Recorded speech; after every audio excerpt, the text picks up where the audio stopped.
BA paper solution फरवरी 2026 विभाग ए। नीचे दिए गए 1 से 20 तक हेतुलक्षी प्रकार के प्रश्न हैं। प्रत्येक प्रश्न के लिए 4 ABCD विकल्पों में से सही विकल्प चुनकर उत्तर लिखिए। प्रत्येक प्रश्न के लिए 1 अंक है। पहला है, उच्चतर संचालन में किसका समावेश होता है? ऑप्शन ए विशेषज्ञों का, ऑप्शन बी कर्मचारियों का, ऑप्शन सी विभागीय अधिकारियों का, ऑप्शन डी बोर्ड ऑफ डायरेक्टरों का। इसका आंसर सही है, ऑप्शन डी है, बोर्ड ऑफ डायरेक्टरों का। दूसरा है, वैज्ञानिक संचालन के प्रणेता कौन है? Option A Luther Gulick, option B Frederick Taylor, option C Henri Fayol, option D Peter F Drucker. इसका आंसर सही आता है, ऑप्शन बी आएगा, फ्रेडरिक टेलर इसका सही आंसर आता है। हमने आपको पोस्ट में भेजा था जब सभी चैप्टर बाई चैप्टर आईएमपी, उसी में से पूरा 30 के 30 मार्क्स आया, पर पूरा पेपर उसी में से आया है बराबर। इसलिए एसपीसीसी का भी हमने डाला हुआ है, अकाउंट स्टेट का भी डाला हुआ है, तो आप जाके देख लेना। आप मिलाना हो तो मिला देना, सबके सब उसी में से मिले हुए हैं। तो आपके लिए मोस्ट इम्पॉर्टेंट हम लोग बनाए हैं मेहनत करके, तो आप वहाँ पर डिस्क्रिप्शन में जाके आप देख सकते हो। चैनल पर नए हैं तो चैनल को सब्सक्राइब कर लेना, क्योंकि हम इस प्रकार के वीडियो आपके लिए बनाते रहते हैं। चलिए देखते हैं दूसरा, निम्न में से आयोजन का घटक है? ऑप्शन ए सतत प्रक्रिया, ऑप्शन बी नियंत्रण, ऑप्शन सी मार्गदर्शन, ऑप्शन डी नियम। इसका आंसर आता है ऑप्शन डी नियम आता है। ओके। चौथा है, निम्न में से किस व्यवस्था तंत्र में विभाग की तुलना में कार्य को अधिक महत्व दिया जाता है? ऑप्शन ए रेखीय, ऑप्शन बी कार्यानुसार, ऑप्शन सी अनौपचारिक, ऑप्शन डी है श्रेणिक। इसका आंसर आता है ऑप्शन बी आता है कार्यानुसार। कौन सा आएगा? ऑप्शन बी कार्यानुसार आता है। पांचवा है, निम्न में से क्या नहीं सौंपा जा सकता है? ऑप्शन ए अधिकार, ऑप्शन बी दायित्व, ऑप्शन सी उत्तरदायित्व, ऑप्शन डी कार्य। तो इसका सही आंसर है उत्तरदायित्व है। छठा है, मानव संसाधन संचालन का मुख्य कार्य क्या है? ऑप्शन ए विक्रय वृद्धि, ऑप्शन बी गुणवत्ता नियंत्रण, ऑप्शन सी कर्मचारी आयोजन, ऑप्शन डी उत्पादन।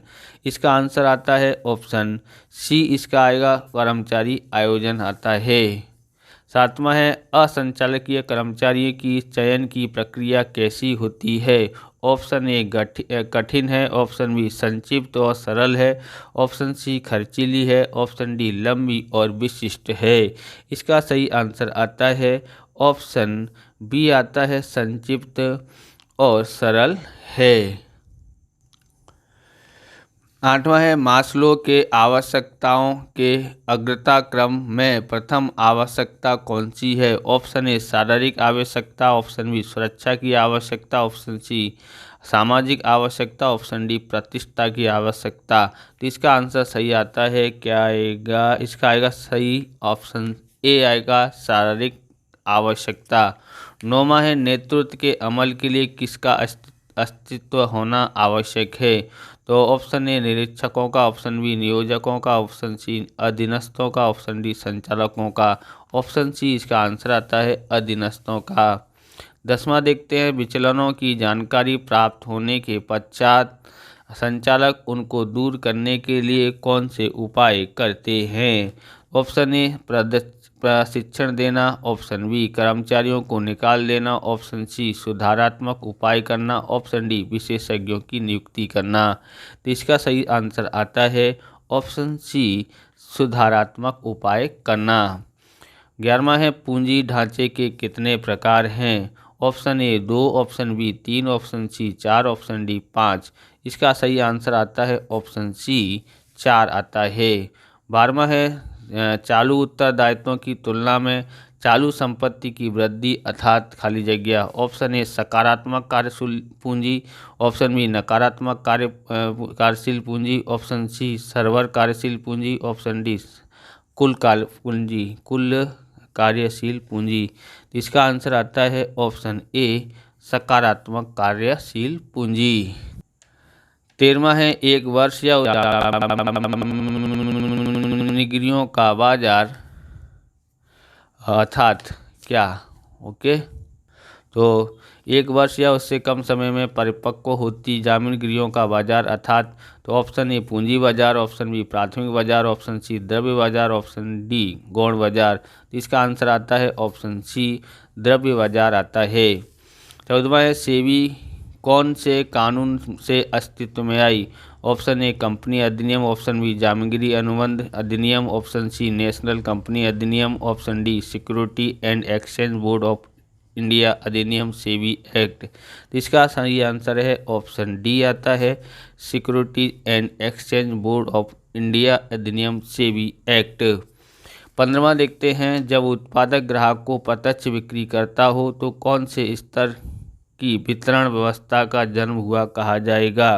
तो इसका आंसर आता है ऑप्शन डी आएगा 0। बोलो option A 1 2, option C 3, option D 0। तो 0 होता है, डायरेक्ट हो जाता है ना, तो बीच में कोई होता ही नहीं है इसके लिए, यानी कि उत्पादक डायरेक्ट ग्राहक से ग्राहक को भेज देता है, तो बीच में कोई मतलब होता नहीं है स्तर, कोई किसी की स्तर का जन्म नहीं होता है। 16 है आवश्यकता से अधिक विज्ञापन खर्च करने के कारण क्या होता है? ऑप्शन ए उत्पादन की कीमत में वृद्धि होती है, ऑप्शन बी उत्पादन अधिक कार्य आकर्षक बनता है, ऑप्शन सी उत्पादक अधिक गुणवत्ता वाला बनता है, ऑप्शन डी उत्पाद सभी जगह प्राप्य होता है। इसका आंसर आता है क्या आएगा? इसका आंसर ऑप्शन ए आएगा उत्पादन की कीमत में वृद्धि होती है। 17वां है ग्राहक सुरक्षा कानून किस वर्ष में पारित किया गया था? Option A 1956, option B 1932, option C 1986, option D 2015। इसका सी आंसर आता है 1986 आता है। 18वां है निम्नलिखित विकल्पों में से किसका समावेश ग्राहक सुरक्षा कानून के अनुसार विवाद निवारण संस्था में नहीं होता है? ऑप्शन ए लोक अदालत, ऑप्शन बी से जिला कक्षा फोरम, ऑप्शन सी राज्य कक्षा आयोग, ऑप्शन डी राष्ट्रीय कक्षा आयोग। इसका आंसर आता है ऑप्शन ए आता है लोक अदालत। 19वां देखते हैं अहमदाबाद कौन सी ग्राहक सुरक्षा संस्था की स्थापना के साथ जुड़ा हुआ है? Option A consumer education and research centre, option B consumer guidance society of India, option C consumer unit and trust society, option D voluntary organisation interest of consumer education.